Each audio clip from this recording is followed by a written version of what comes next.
Okay, so again, delta D, the distance that the star moves in the reference frame of the observer on Earth, in the time between successive pulses of the star, is equal to the time interval, the time dilated time interval, which is gamma t naught, okay, times the velocity, which is beta times c, times cosine theta, so that we get the component that's just along the line that separates the Earth and star.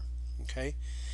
Now, when the star has moved a particular distance between one pulse and the next, and that means that the second pulse takes a different amount of time to get to the Earth from the star.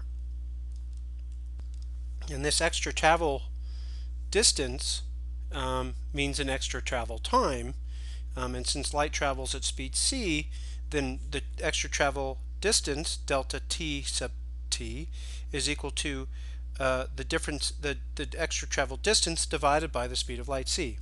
So we just take this expression divided by c, and we get this. Okay.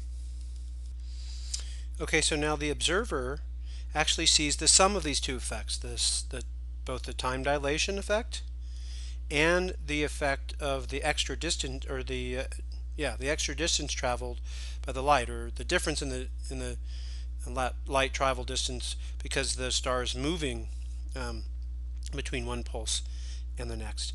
I should point out that this expression here, delta t sub t, so this extra travel time due to the movement of the star, also already takes into account the time dilation, because it's using the time dilated interval between pulses. Okay, so if we add these two effects together, this change in time, plus the time dilation effect directly, then you basically get this expression, which when you simplify it, it just looks like that. Okay.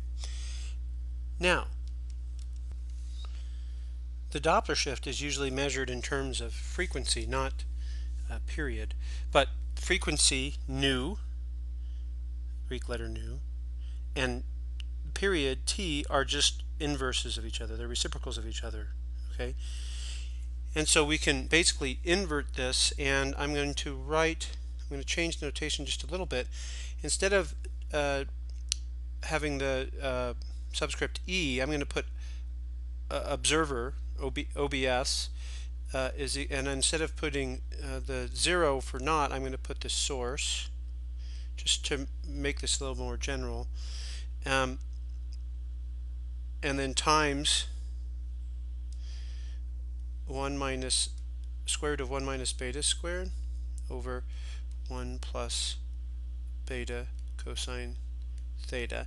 And here I've just inserted the definition for gamma, and it's 1 over gamma, so this comes onto the top. Okay, so that's the general. This is the general expression for the relativistic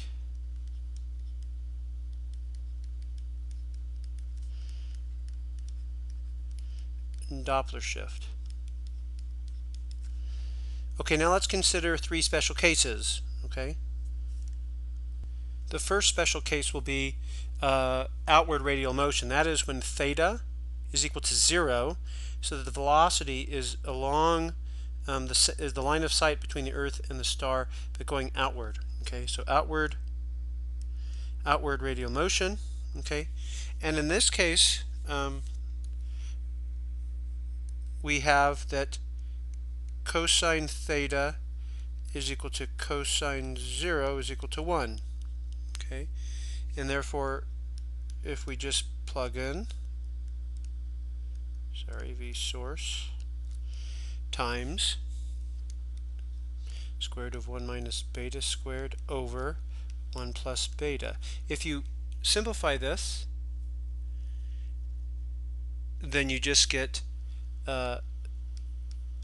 V source times square root of 1 minus beta over 1 plus beta. Everything is in the square root here. Okay?